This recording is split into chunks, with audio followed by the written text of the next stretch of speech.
E se eu te dissesse que o maior perseguidor da fé se tornaria o maior defensor dela? Que o homem que carregava a autoridade para prender cristãos terminaria escrevendo palavras que libertariam gerações? Que alguém que tentou destruir a igreja se tornaria a mente mais influente da história do cristianismo? Essa é a história de Paulo, o homem que saiu das sombras da perseguição para viver uma das maiores transformações já registradas. E talvez, enquanto você ouve essa história, você perceba que Deus ainda transforma caminhos improváveis. Paulo não começou como Paulo. Seu nome era Saulo. Ele nasceu em Tarso, uma cidade importante do Império Romano, conhecida por sua cultura, filosofia e educação avançada. Tarso não era uma cidade qualquer, era um centro intelectual comparável a grandes polos do conhecimento da época. Desde cedo, Saulo foi exposto a uma mistura única de influências. Ele cresceu em um ambiente onde a cultura grega, a administração romana e a tradição judaica conviviam lado a lado. Mas sua identidade era clara. Ele era judeu. Mais do que isso, fariseu. Filho de fariseus. Isso significava que ele foi criado sob uma disciplina rigorosa, com dedicação total à lei de Moisés, às tradições dos pais e a uma vida separada para Deus. Desde pequeno, ele aprendeu a memorizar as escrituras, aprendeu hebraico, aprendeu a interpretar a lei, aprendeu a argumentar, defender e confrontar. Saulo não era apenas religioso, ele era extremamente preparado.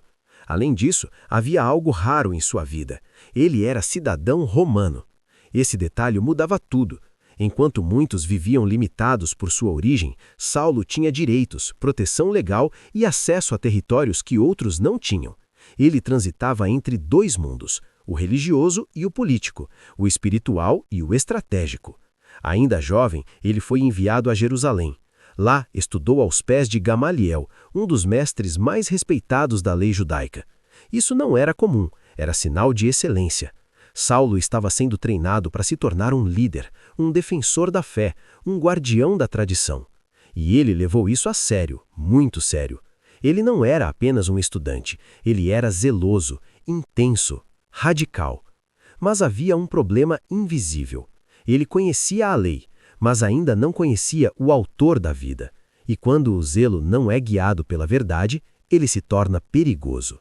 Saulo acreditava que estava fazendo a coisa certa. Para ele, o movimento cristão era uma ameaça, uma heresia, uma distorção daquilo que ele havia aprendido desde criança. Jesus, para Saulo, não era o Messias, era um problema. E seus seguidores precisavam ser silenciados. Foi assim que ele começou.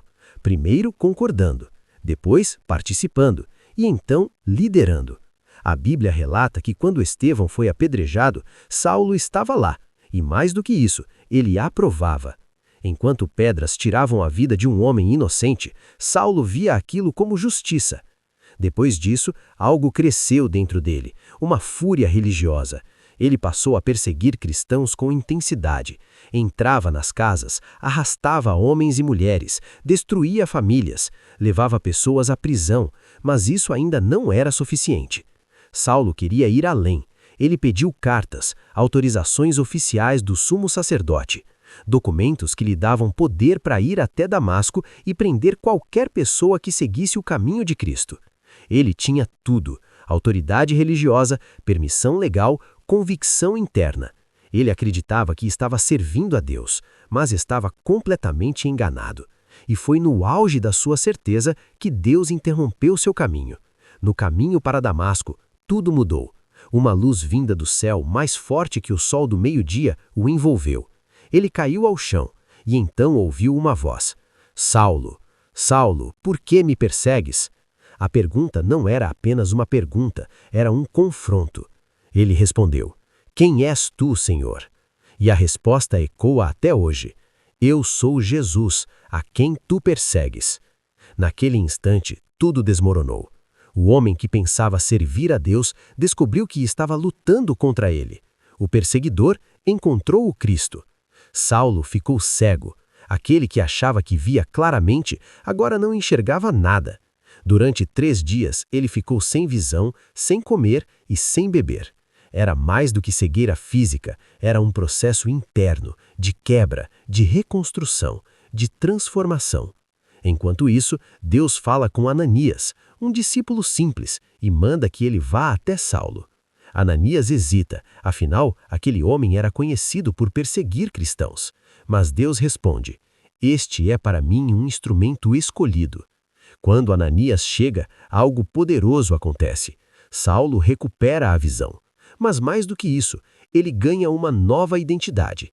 Agora, ele não enxerga apenas com os olhos, ele enxerga com propósito. O homem que saiu para prender, agora estava sendo enviado. Saulo se torna Paulo, e a mudança não foi apenas de nome, foi de vida. Antes, ele carregava cartas para destruir. Agora, ele escreve cartas para edificar. Antes, ele espalhava medo. Agora, ele espalha fé. Antes, ele representava condenação. Agora, ele anuncia graça. Mas a transformação não trouxe facilidade, trouxe oposição. Os cristãos não confiavam nele, os judeus o rejeitavam e o mundo se levantava contra ele. O perseguidor agora era perseguido. Paulo foi ameaçado, esbancado, apedrejado, preso, humilhado, mas nada disso o fez parar, porque agora ele não vivia mais para si. Ele entendeu algo profundo.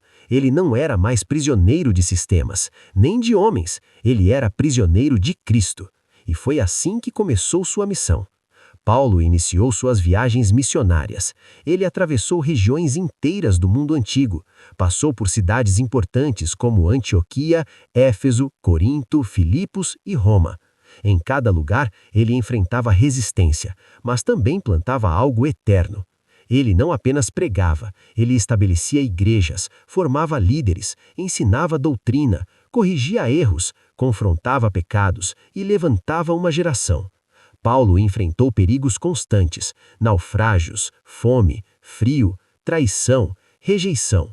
Mas ele continuava, porque ele sabia que carregava uma missão maior do que sua própria vida.